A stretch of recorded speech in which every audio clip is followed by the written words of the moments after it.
Well, it is game 2 week, and we're playing the ETSU Buccaneers. Now, ETSU and Tennessee are really separated by a couple hours at most. I'm in the middle. I live in Greenville, Tennessee, so I'm stuck right in the middle between ETSU and Knoxville.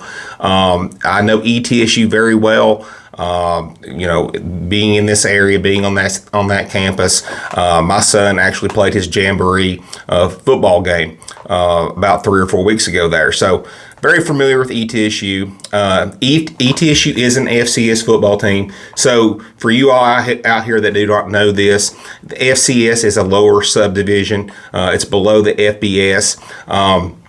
They still play good football, but obviously they're not as good as, your SEC, ACC, Big 12, Big 10 teams.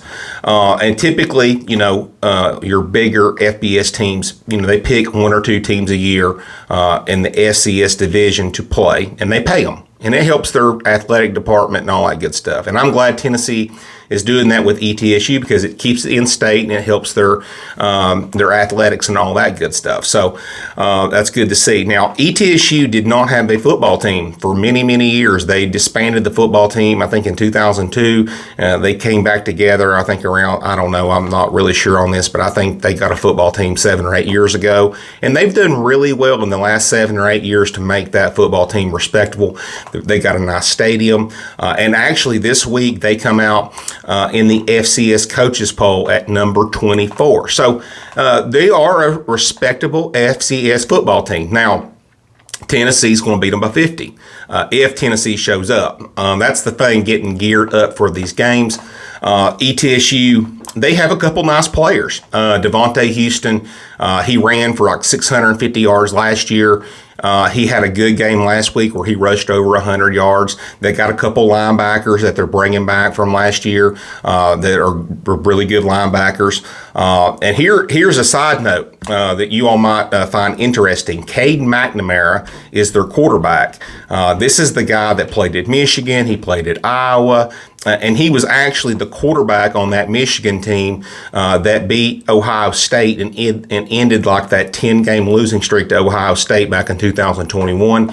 So good quarterback. I mean, he's a good quarterback. I was kind of surprised that ETSU got him, but he had a decent game last week against Murray State. ETSU beat Murray State last week, I think they beat them by 20-plus points. So ETSU's doing good things. Now, what I want to see from Tennessee in this game is I want to see our D-line do better. I want to see our D-line. I want to see our secondary and those drop coverages do better in this game. I think you're going to see Tennessee run whenever they want to run it. But there's some intangibles that I want to see Tennessee do better. I want to see Boo Carter get more playing time. I want to see him play better. I want to see our young receivers get plugged in, get some good playing time, get some experience. Because next week we got Georgia, okay? And real football starts next week. So that is the big thing. That is the most important thing, is getting ready for Georgia. We still got some guys on that D-line that are banged up. Moyes definitely out this week. I think we got another defensive end that's injured as well. So we got some guys banged up. Ricky Gibson's out for an indefinite amount of time, Josh Heupel said. So got to get some guys rested, got to get them better, get them plugged in for next week at Georgia.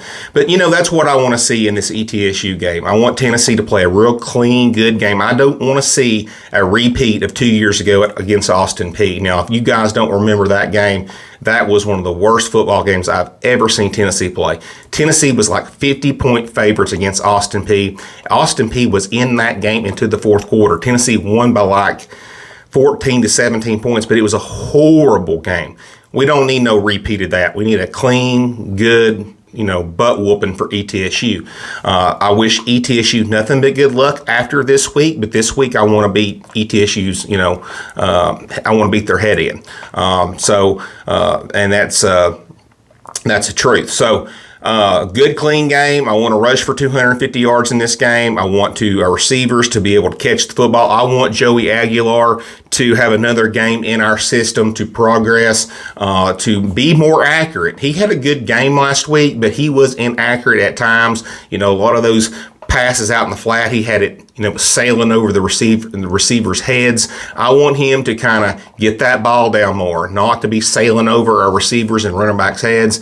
And defensively, I want our corners to play better, clean up some stuff that we really struggled with last week. The last week we gave up almost 300 yards passing, and we gave up too much on the ground as well. We only allowed 103 yards rushing, but that's kind of misleading because I was bragging on our rush defense in a way, but when you take out the sacks that we had, because we had 5 sacks, they rushed for about 150 yards, the running backs did. So that's too much. This defensive line, linebackers, is too good to allow that. So we need to clean up some stuff, get ready for Georgia. Prediction in this game, man, it's hard to really do a prediction for a team like this because it's an FCS team. Heupel's going to probably try to play 1 or 2 quarters of the starters and then rest the guys in the 3rd and 4th quarter. But if I had to make a prediction in this game, I say Tennessee's probably going to win.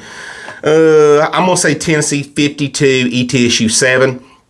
I don't know. I've tried to look at a point spread in this game. I cannot find it anywhere. But I do think Tennessee wins by 40 plus pretty comfortably. Could win by more than that if Josh Heupel intends to do that. This is one of those games that where Tennessee could win by as many points as they want. But I really believe the starters are going to be out after halftime because Heupel doesn't want to take any chances in that Georgia game getting anybody injured, and we already do have some injury issues. So I'm going to say Tennessee 52. ETSU 7, Tennessee's 2-0, gets ready for Georgia. Thank you guys for tuning in, and I'll talk to y'all later.